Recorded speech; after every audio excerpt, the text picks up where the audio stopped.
ฮัลโหลอยู่ไหนล่ะใกล้ถึงแล้วอีกไม่กี่นาทีเอาเงินมาใช่ไหมใช่ ดีเข้าใจอะไรง่ายดีแล้วเธอปลอดภัยดีหรือเปล่า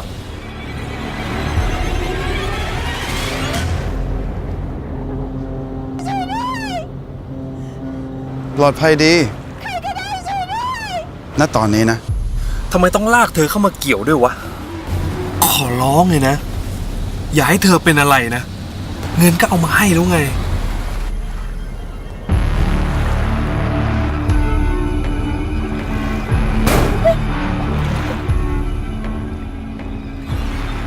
ทำไมถึงทำเพื่อเธอขนาดนี้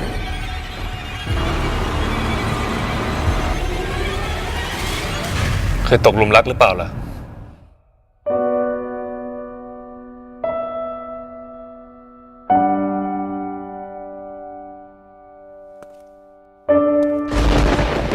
ขอบคุณนะคะที่มาส่ง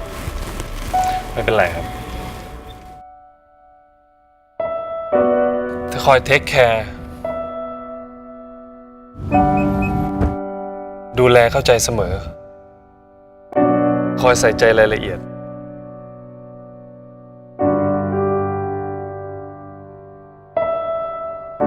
วันนี้อากาศดีจังเลยเนาะเปิดสนุกกันเถอะ ทุกครั้งที่ได้อยู่ใกล้เธอมันทำให้ชื่นใจทุกทีเฮ้ยเกิดอะไรขึ้นอ่ะเธอโอเคใช่ไหมไม่ต้องห่วงเธอหรอกห่วงตัวเองก่อนเถอะรีบมา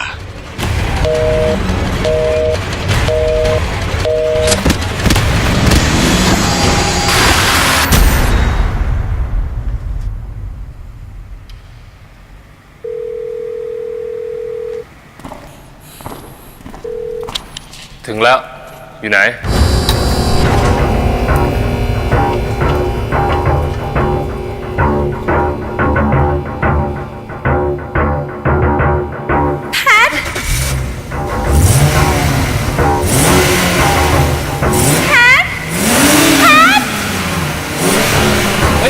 เฮ้ยจะทำอะไรอ่ะเฮ้ยอย่านะ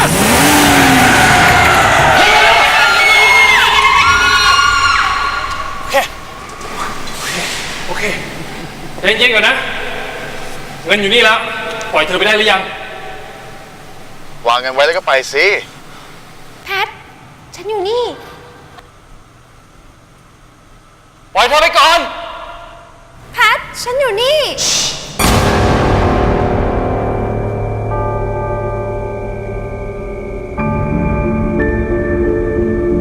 ปล่อยมือจากเธอเดี๋ยวนี้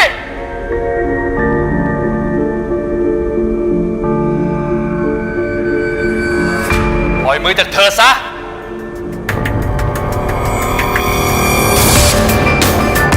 เคยตกหลุมรักหรือเปล่า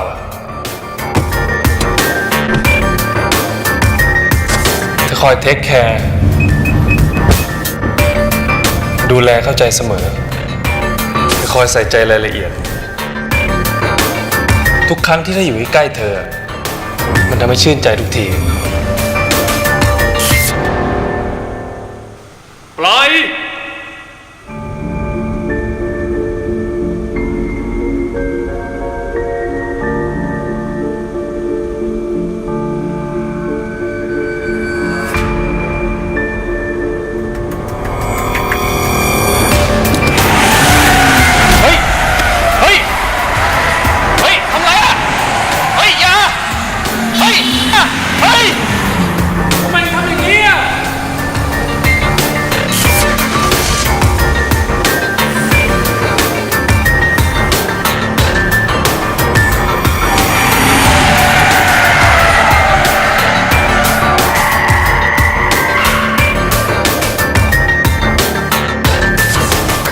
รักหรือเปล่าล่ะ